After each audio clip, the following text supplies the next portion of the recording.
Assalamualaikum warahmatullahi wabarakatuh. Perkenalkan, nama saya Arsya Ahmad Arifin. Saya dari kelas 3B Administrasi Bisnis akan menjelaskan tentang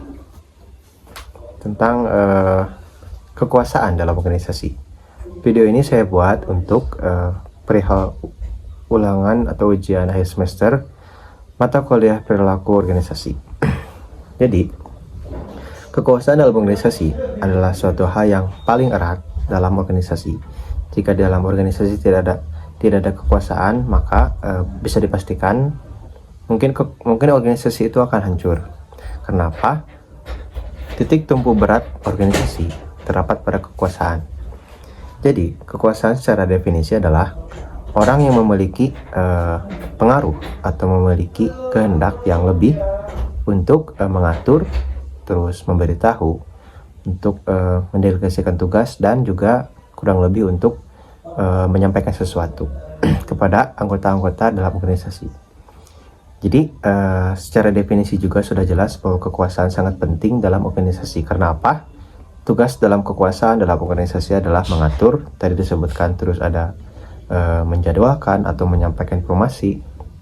Nah, kekuasaan ini tidak semata-mata hanya dalam organisasi, banyak juga dalam hidup untuk bisa dijadikan kekuasaan sebagai acuan dalam pedoman hidup. Kurang lebih kekuasaan itu ada 5, teman-teman. Yang pertama ada kekuasaan secara paksaan atau otoriter. Yang kedua ada kekuasaan secara informatif. Terus yang ketiga ada kekuasaan secara reward atau hadiah. Terus ada kekuasaan yang terakhir secara mentor atau sebagai idola. Oke, yang pertama ada kekuasaan secara diktator. Ini sifatnya lebih memaksa, yang dimana kekuasaan ini akan selalu memaksa anggotanya untuk melakukan sesuatu. Atau tidak, jika anggotanya tidak melakukan sesuatu yang diharapkan oleh kekuasaan diktator, maka akan diberikan sanksi. Terus yang kedua tadi ada kekuasaan informasi, yang dimana orang yang berkuasa ini dianggap mempunyai banyak informasi atau mempunyai banyak sumber-sumber yang bisa mendapatkan, yang bisa membuat organisasi itu tumbuh dikarenakan banyak informasi. Yang ketiga tadi ada kekuasaan secara mentor atau idola. Kekuasaan secara mentor atau idola disebabkan karena preferensi anggota-anggotanya terhadap seseorang yang dianggap mampu atau mumpuni atau ideal, seperti contohnya guru atau mungkin raja atau mungkin seseorang yang dia idolakan dan menjadi mentor pedoman hidup untuk anggotanya. Terus yang keempat tadi disebutkan ada pembagian kekuasaan secara hadiah.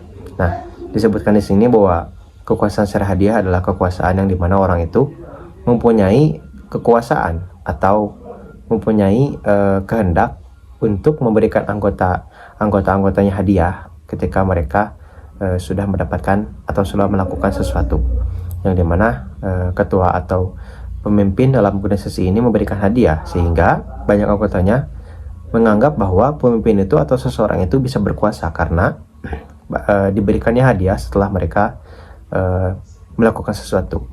Nah, 4 hal itu adalah kurang lebih jenis kekuasaan dan juga acuan sebagai pemimpin dalam organisasi. Demikian dari saya. Assalamualaikum warahmatullahi wabarakatuh. Terima kasih.